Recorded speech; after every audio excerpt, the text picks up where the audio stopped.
want to have one, aren't ready to have one, it still feeds a connection, or it fills the need for a connection that's very real.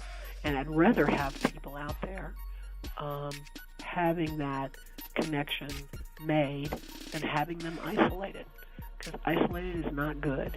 And at the same time, whereas the adult industry used to be centered in Los Angeles, centered in the Valley actually, and it was maybe 20 big companies and 1,000 performers, maybe not even 1,000. Now it's decentralized like the rest of the world, like social media. It's everywhere. So you have entrepreneurial women working on their own, working in their own time, putting themselves through school, making some extra money, at 2 o'clock in the afternoon when the kids are at school, to fill that little gap. You've got them creating their fan base and running their game. And I think that that's great. And they do as well as they are prepared to invest in doing that business. And so it's created thousands, tens of thousands of entrepreneurial women, and there's some men in the cam business, and there's some couples in the cam business. It's created this incredible entrepreneurial space out there that's not controlled by a production studio like Penthouse. They're out on their own. Speaking of that entrepreneurship, with female empowerment on the rise, you've obviously done it and are a model for men and women. But what advice would you give to both female entrepreneurs as well as male entrepreneurs coming up in this day and age? I will only tell you what I believe has worked for me. And it was not that I was ever the smartest or had the deepest vision or the broadest vision. It was that I just got up every time I got punched. I just got back up. It's resilience. It's really resilience. And I never accepted no. I just, actually, when you tell me no, you've pretty much given me the best incentive to do it in the world. So every time someone said, what? You can't, what? That's crazy. Why would you do that? Or you can't do that, or blah, blah, blah. I would just say, well, yep, sorry, I can. And every time I got knocked down, I got back up and up and up, and I never succumbed to what we have an expression, deal fatigue, right? Mm. I've been in situations many times when everyone around me just collapsed in deal fatigue, and I just got up the next morning, tied my sneakers, and I just said, just don't worry about what happened yesterday. Don't worry about how long the road is in front of you. Just figure out what you have to do right now. Just what do you have to do right now just to get to the next step? And you just keep focusing and focusing and focusing on that, and all of a sudden you look up, and the road's not in front of you, it's behind you. Wow. Yeah, the road is behind you, certainly. We want to remind you to please like our Facebook page if you haven't already. When you join, you'll be able to receive weekly updated news and events, live video messages, and most importantly, you'll be able to interact with tons of people just like you. So go on that button on top of your Facebook page and give it a click, or interact with us on Instagram. Without each and every one of you, Tech This Out would not exist. We couldn't do it without you. Make sure to repost and share different things you see on our page. The more you share, the better. Be sure to watch previous shows on our YouTube channel, and please subscribe so that you can be notified when we post new content. We really want to connect and hear from you. So please don't hesitate to message us. For all this news and so much more, Mike Johns, what do they need to do, homie? For the hottest news in tech, hands down, go to TechThisOutNews.com, or you can follow us on Twitter at TechThisOutNews. What's something that a lot of people don't know about you or Penthouse? I don't know. I feel like everybody knows everything about me. I talk too much. Well, let's see. I'll tell you an interesting, just sort of side note thing about Penthouse. So Penthouse was founded in 1965 in London by Bob Guccione, this genius, artist, slightly mad bohemian. he was traveling through North Africa with William Burroughs. He was a beatnik type. And he was watching this magazine back in the United States called Playboy. And he really he really admired it. He really admired Hefner. Playboy had been in business, when Penthouse started, Playboy had already been in business for 13 years. And at the time, Playboy had a show on the air. It would later be called Playboy After Dark. I'm sure you're too young to remember this, but it was a total hipster show. It was broadcast from the top floor of the Playboy building in Chicago, and it was this huge penthouse, and it was Hugh Hefner's house, and they would film out of there on Saturday nights, and it was you should look it up on YouTube. It's uber hip. And Hefner would be having a smoking jacket on. He'd be walking around with with Playboy bunnies on either arm. And it would be like, oh, hey, here's my friend Sammy Davis Jr. at the piano. Hey, Sammy, what's going on? Oh, hey, Hugh, I got my friend Sarah Vaughan here. She's going to sing a tune. Great. Oh, and there's our friend Lenny Bruce, the comic. Lenny, come say hello. Oh, hi, Tina Turner. What are you doing? Oh, I'm here with the Turnerettes. We're going to be singing. In the rumpus room, by the way, that was where the stage was. That's what they called it, formerly, today we would know that as a den. But back in the 50s, it was called the rumpus room. It was just so hip. And so Guccione's watching this, and he thinks, you know what? I'm going to do a magazine. And because Hefner is broadcasting out of this penthouse, the show was called Playboy's Penthouse, I'm going to name my magazine Penthouse.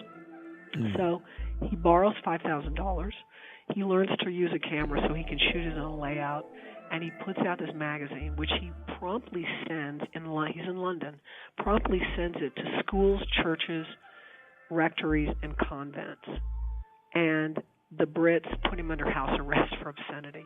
But it creates such a stir in the press that the magazine sells out like 10 times over, and now it's off and running. And and Guccione would do this many, many times, where he would just do something so provocative and he would get in so much trouble over it that it would create such a publicity stir, and it would then hype up whatever it was he was doing. He would do it later with a movie called Caligula, by the way. But at that time, he launched Penthouse Magazine. Gotcha. And he had a very interesting logo. And our logo now is a key. Makes sense, Penthouse, key. Mm-hmm. The logo back then was a little tortoise, a very muscular little tortoise. I actually have the original drawings that he did for that tortoise. And the reason it was a tortoise was because of the parable, the tortoise and the hare, right? The race between the rabbit and the tortoise. And then everybody thinks the tortoise will come in last because he's so slow. But slow and steady wins the day, my friend. And I would just say, no offense to my competitor at the moment, who's got some problems, and maybe slow and steady does win the day. So that's one thing about Penthouse. One thing about me is when I'm not doing this, I have a little ranch not too far from here, and I do animal rescue. Because I used to rescue people, but they're so ungrateful that I got sick of it, so now I do animal rescue. Okay. So I have horses and pigs and goats and chickens and donkeys and cats and dogs and birds, and I do animal rescue in my off time. Dope. What's your favorite type of music that you like to listen to? You know, I am so frickin' happy at the things always come around in a circle, right? Mm-hmm. I am so happy at the resurgence of R&B. I can't even tell you. You said R&B? R&B, yeah. Wow. R&B is back. What's your favorite? Who do you like? What's your favorite? Give me a couple of your favorite artists. Well, look, he's a little, he's not so up in front of my face right now, but when Usher was coming out with all of his good stuff. Yeah. Okay. It was great. All right. And I listen to a lot of old R&B. I love it. Matter of fact, I'm a Spotify person, and I have a bunch of really good mixes. Okay. And one of my favorite ones is my R&B mix. So that's something that we wouldn't have known. See, Kelly, that's how you break things down. I get it. But yeah, look, all the stylistics. I don't know how old you are. I don't know if you remember any of that stuff. I know. These are legends, so I'm definitely familiar. Definitely. Donny Hathaway. Absolutely. I can't love anybody more than Donny Hathaway. But I come across, this artist Solange, Cranes in the Sky? Yeah, you talking about Beyonce's sister? Yeah. Kelly, you're so funny. You know, I just want to make sure. I don't know. I know that, you obviously have some rich musical taste. Do you listen to any hip hop? A little bit, but older hip hop than contemporary hip hop. I got you. Okay. I'm just, you know what? I'm old enough that I just need to listen to like kind of groovy, Redbone. You like Childish Gambino? I do love Childish Gambino. He's bringing the vibe. That kind of groovy stuff that just calms everything down. Yeah, very dope. If you could sit down with any of our global leaders, who would you want to sit down with and why? Well, certainly not the idiots in the White House. First, I'm sorry, you said global leader. Okay, that disqualifies him right now. No, I mean, look, I just, every time I see him, I just weep that we didn't have 3 terms. I mean, I would be in awe on my knees bowing if I ever saw Barack Obama walk into a room. I just... there's a great thing on Netflix. I don't know if you know this. David Letterman's doing Yeah, did you see him? His first one was I'm going to go look at that, but I heard about David Letterman. I also heard that Obama had his own show coming, too. Yes, he is. Yes. Okay. It was after a year of having to watch this incredibly psychotic train wreck, which is Donald Trump, you just forget that Obama was the most. He was.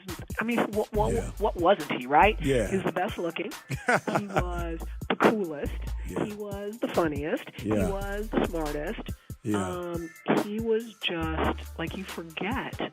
We went from the highest to the lowest in one fell swoop, and it's just such a tragedy. It's just such a tragic statement about us as a country. Yeah. But so I wouldn't say there was one global leader I could sit and talk to. I would just say if there's one global leader I could just be in the room, like be in the halo of that.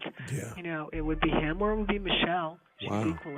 she's equally. Wow, yeah, she's dynamic. 100% there. Man, Kelly, this has been amazing. Now, attention is a new currency. So, with that said, what else can we expect from you and Penthouse by 2020?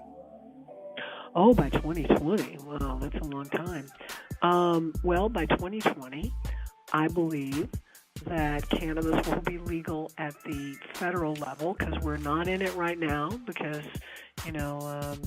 Mr. Sessions keeps his eye on us. We do a lot of cartoons and a lot of articles. I think we were one of the first magazines, and I'm counting the New York Times and, the Atlantic and everybody else. We were one of the first magazines to come out and in the primaries and talk about, I think we said about Trump that he was an unwitting Russian operative, because I wanted to use the word treason and my lawyer wouldn't let me use it.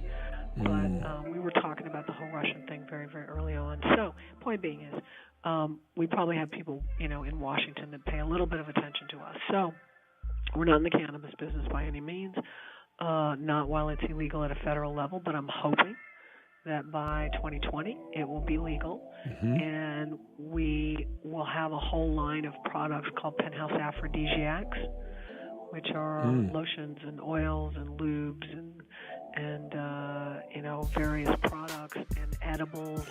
And I want to do dispensaries that are called the Penthouse Sensual Health and Wellness Centers. So it's about physical health, it's about emotional health and sensuality, really indulging. I mean, what better but then in the cannabis space to talk about how you can really heighten your sensual experiences. But also, in LA, I don't know where you are, but in LA, we have recreational use now is legal, but you go into a lot of dispensaries, and let's say there's a lot of first-time people going in now, don't need a medical card, they're just going in and they're buying stuff, And all they have to do is buy an edible and wind up in the emergency room, which is quite common, right? Because edibles, you don't know what's going to happen to you until it's a little bit too late. Right. Like smoking stuff. You don't, nobody tells you Right. don't eat the whole